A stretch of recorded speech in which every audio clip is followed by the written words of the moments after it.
यह बात कुछ साल पहले की है, जब मेरे पति के दोस्त ने मेरी ऐसी हालत की कि मैं आपको क्या बताऊं। मेरे पति जॉब करने के लिए दूसरे शहर रहते थे। उनका एक दोस्त यहीं हमारे शहर में ही रहता था। मेरे पति ने मेरे से मिलाया था और अपने दोस्त से बोलकर गए थे कि अगर अमित कुछ काम पड़ी दिए तो अपने भाभी की हेल्प कर देना और मार्केट 3 से सामान लाकर घर पहुंचा देना। उनके दोस्त बहुत अच्छे थे। ज़रूरत पर हमारे घर का भी कोई काम कर दिया करता था। एक दिन जब मेरे पति घर पर नहीं थे, उसका दोस्त, जो हमेशा मुझे ऐसे देखता था जैसे उसने कभी मेरे जैसी खूबसूरत औरत ही नहीं देखी हो। मेरा नाम रश्मिका है। मेरी उम्र 27 साल है। मैं आपको अपने पर बीती कहानी सुनाने जा रही हूँ। एक दिन की बात है। उसने मेरे दरवाजे पर दस्तक दी। मैं पहले ही समझ गई थी क्योंकि उसकी नज़रें हमेशा मुझ पर रहती थी। वैसे भी वह मेरे पति से ज़्यादा स्मार्ट था और मेरा दिल भी उसी की तरफ झुकता था। दरवाज़ा खटखटाया तो मैंने पूछा, कौन है? बाहर से आवाज़ आई, भाभी जान। अमित आवाज़ सुनते ही मेरी दिल की धड़कन एकदम तेज़ हो गई। उसने पहली बार मुझे भाभी जान कहा था और उसका बोलने का कुछ अलग ही अंदाज था, जैसे वह कहकर कुछ और समझा रहा हो। मैंने फ़ौरन दरवाज़ा खोल दिया। उसने पूछा, आप कैसी हो? मैंने धीरे से कहा, मेरी कमर में बहुत दर्द है। अमित ने हंसी दबाकर जवाब दिया, अगर आप चाहो तो मैं गर्म तेल लगा देता हूँ, दर्द जल्दी ठीक हो जाएगा। उसकी बात सुनकर मेरी सांसें अटक गई। मैं जानती थी वो असल में क्या कह रहा है, लेकिन मेरा भी मन तो वही चाहता था।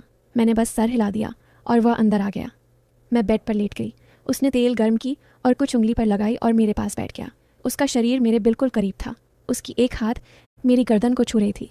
जैसे ही उसने मेरी कमर पर गर्म तेल लगाना शुरू किया, मेरी सांसें तेज़ हो गईं। उसकी उंगलियों का स्पर्श सीधा दिल तक उतर रहा था। कभी वह हल्का सा दबाता, कभी ज़्यादा। अचानक से उसने मेरे दोनों हाथ पकड़ लिए। उसके बाद अपने अंदर से हथियार बाहर निकाला। उसका हथियार बहुत मोटा था। हथियार देखकर मेरा रूह कांप गया। उसके बाद मेरे अंदर हथियार को घुसा दिया।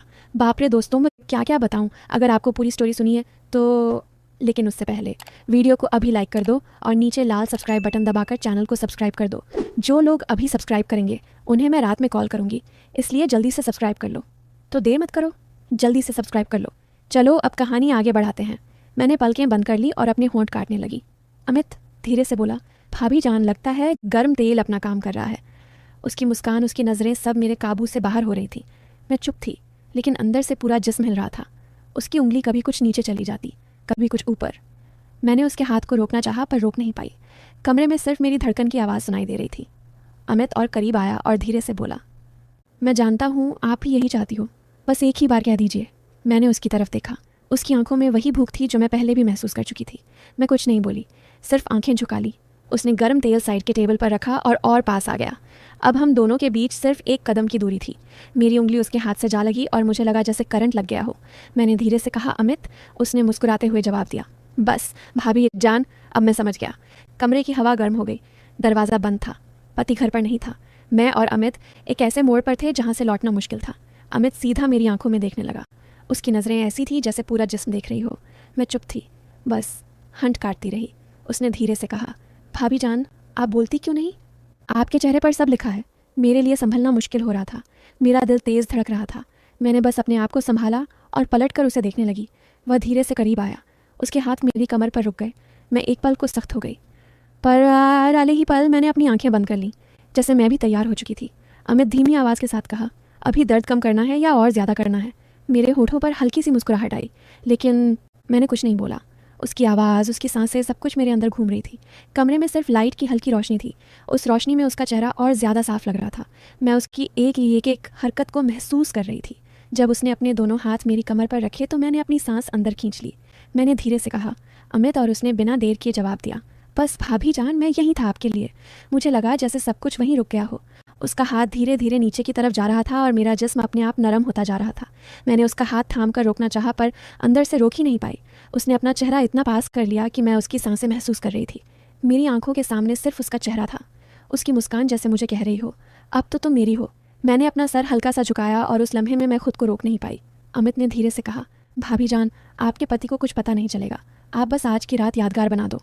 मेरी उंगलियां उसके हाथ पर खींच गईं और मैं बस उसी को देख रही थी। दिल में डर भी था, लेकिन उस डर से ज़्यादा एक अजीब सी खुशी थी। वक्त रुकता जा रहा था। दरवाज़ा बंद था। घर खामोश था और मैं और अमित एक लकीर के दोनों तरफ थे। उस लकीर को पार करते ही सब कुछ बदल जाता। मैंने हंसी बवाकर बस इतना कहा, तुम रुकने वाले तो हो नहीं और मैं रुक जाने वाली नहीं। उसने सीधा जवाब दिया, फिर देर कैसी भाभी जान। और जैसे ही उसने मुझे अपनी तरफ खींचना शुरू किया, मेरा सारा काबू टूट गया। अमित ने मुझे अपनी तरफ खींच लिया। एक पल को लगा जैसे पूरा कमरा घूम गया हो। उसका सीना मेरे करीब था, उसकी सांस मेरी गर्दन को छू रही थी। मेरा दिल इतना तेज़ हो रहा था कि मुझे खुद सुनाई दे रहा था। मैंने उससे दूर जाने की कोशिश की, लेकिन उसने मेरी कलाई थाम ली। हल्की सी मुस्कान के साथ बोला, अब तो आप मुझे रोक भी नहीं सकती भाभी जान। मेरी आंखें नीचे थीं, पर होठों पर एक हल्की सी मुस्कान अपने आप आ गई। मैं खुद भी तो यही चाहती थी, बस कुछ बोलने की हिम्मत नहीं थी। अमित ने एक हाथ से मेरी साड़ी को संभाला और दूसरे हाथ से मेरी कमर को उसकी उंगलियां हल्की सी कस गई और मैं उसके करीब और चिपक गई। मैंने धीरे से कहा, अमित बस करो, पर आवाज़ ऐसी थी जैसे रोकना नहीं बल्कि और बुलाना चाहती हूँ। वो करीब होकर मेरे कान के पास धीरे से बोला, बस एक बार कह दीजिए, रुक जाऊँगा, वरना मैं अब रुकने वाला नहीं। मेरी सांसें और तेज़ हो गई। मैंने अपने होठोरी को दबा लिया, लेकिन आंखों में सब लिखा हुआ था। कमरे में सिर्फ लैंप चल रहा था। उसकी रोशनी में उसके चेहरे की हर लकीर और तेज़ लग रही थी। उसकी नज़रें मेरी आंखों से जाकर होठों पर रुक गईं।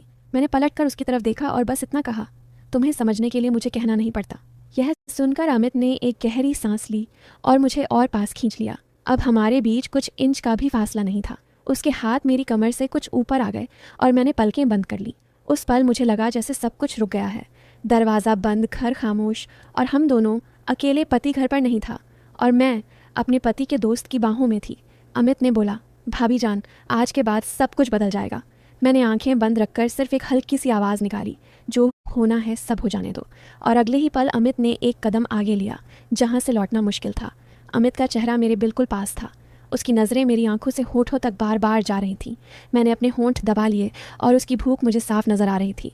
मैंने हल्की सी आवाज़ में कहा, अमित अगर कोई आ गया तो उसने हंसी दबाकर जवाब दिया, दरवाज़ा बंद है और घर में और कोई नहीं, अब सिर्फ मैं और आप हूँ। उसकी आवाज़ इतनी मधुर थी कि मेरे पैर अपने आप नरम हो गए।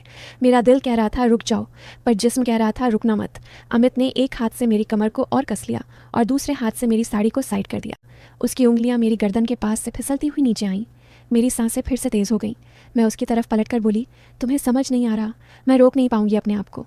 अमित और करीब आया और हल्की आवाज़ में बोला, इसीलिए तो आया हूँ, आपको रोकने नहीं, खुश करने। उस पल मेरी आंखें उसके चेहरे पर अटक गईं। उसका अंदाज़, उसका आवाज़, सब कुछ मुझे उसकी ओर खींच रहा था। मैंने अपना हाथ उसके सीने पर रखा जैसे दूर करने के लिए, पर वह दूर नहीं हुआ बल्कि और पास आ गया।